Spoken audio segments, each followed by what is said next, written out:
Hi friends, welcome to Banvika Telugu vlogs. నేను మీ లావణ్య. నాకెంతో ఇష్టమైన ఉగ్గానీనైతే ఈరోజు చేసి చూపిస్తున్నాను. నేను ఇందులోకి బజ్జీ చేయలేదు, పకోడీ చేశాను. చాలామంది అయితే బజ్జీ చేసుకుంటూ ఉంటారు. పకోడీ కూడా టేస్ట్ బాగుంటుంది, ఒకసారి ట్రై చేయండి.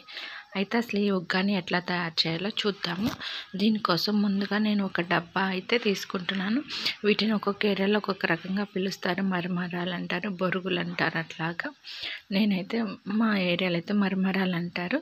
వీటిని ఒక డబ్బా అయితే తీసుకున్నాను. ఇప్పుడు ఇందులో సరిపడా వాటర్ పోసుకుని ఒకసారి వాష్ చేసుకున్నట్టుగా అనుకొని 1 నిమిషం పాటు ఉంచుకొని వాటర్ అంతా పిండేసి పక్కన పెట్టుకోవాలి. దీనిపైన డస్ట్ లాగా ఉంటుందన్నమాట, అంతా పోతుంది ఇట్లా వాటర్లో వేయటం వల్ల. ఈ వాటర్ ఏమీ లేకుండా పిండి ఒక ప్లేట్లో పెట్టుకోవాలి. ఎక్కువసేపు ఉంటే కనుక మెత్తగా అయిపోతుంది. అట్లా కాకుండా చూడండి, ఇట్లాగా పిండి పక్కన పెట్టుకుందాము. తర్వాత ప్రాసెస్ అయితే స్టార్ట్ చేద్దాం.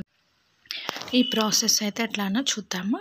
ఇప్పుడు స్టవ్ వెలిగించి స్టవ్ మీద వెడల్పాటి బాండి ఒకటి పెట్టుకున్నాము. బాండి హీట్ అయిన తర్వాత 3 స్పూన్లు ఆయిల్ అయితే వేసుకుంటున్నాను. ఆయిల్ హీట్ అయిన తర్వాత 1 స్పూన్ పోపు దినుసులు వేసుకుంటున్నాను. మీరు కావాలంటే ఎక్కువ కూడా వేసుకోవచ్చు. కొంచెం జీలకర్ర అయితే వేసుకున్నాను.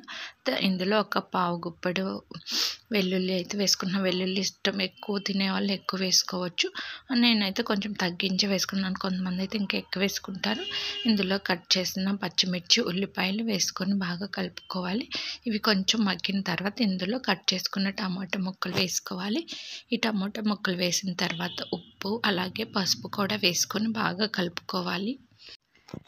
ఉప్పు వేయటం వల్ల ఏంటంటే ముక్కలు బాగా మగ్గుతాయి అన్నమాట. ఇందులో మీరు కావాలనుకుంటే క్యారెట్ అట్లా కూడా వేసుకోవచ్చు, ఏమన్నా క్యాప్సికమ్ అట్లా. నేనైతే ఇవే వేస్తున్నాను. ఈ టమాటా ముక్కలు అనేది బాగా మగ్గాలి, అప్పుడే మనకి ఉగ్గాని అనేది టేస్ట్ బాగా వస్తుంది. ఇది ఇందులో మీకు కావాలనుకుంటే అల్లం వెల్లుల్లి పేస్ట్ కూడా 1 స్పూన్ వేసుకోవచ్చు. నేనైతే వేసుకోవట్లేదు.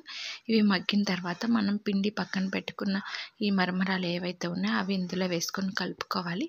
అది వేసి క్లిప్పింగ్ మిస్ అయిపోయిందనమాట. కలుపుకున్న తర్వాత ఇందులో 2 స్పూన్ల పప్పుల పొడి అలాగే కొత్తిమీర, ఒక హాఫ్ లెమన్ అయితే పిండుకొని మళ్ళీ ఒకసారి కలుపుకోవాలి. లెమన్ ఇష్టం లేని వాళ్ళు స్కిప్ చేసుకోవచ్చు. లెమన్ పిండుకుంటేనే బాగుంటుంది. నేనైతే లెమన్ అయితే పిండుకుంటాను అనమాట.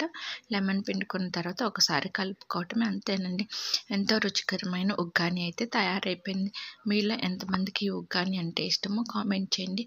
ఇది యాక్చువల్గా రాయలసీమ వాళ్ళు బాగా చేసుకుంటారనమాట. నేను వాళ్ళ దగ్గరే తిన్నాను. నాకు టేస్ట్ బాగుంది. ఇంకా అప్పటి నుంచి నేను కూడా చేయడం ట్రై చేశాను.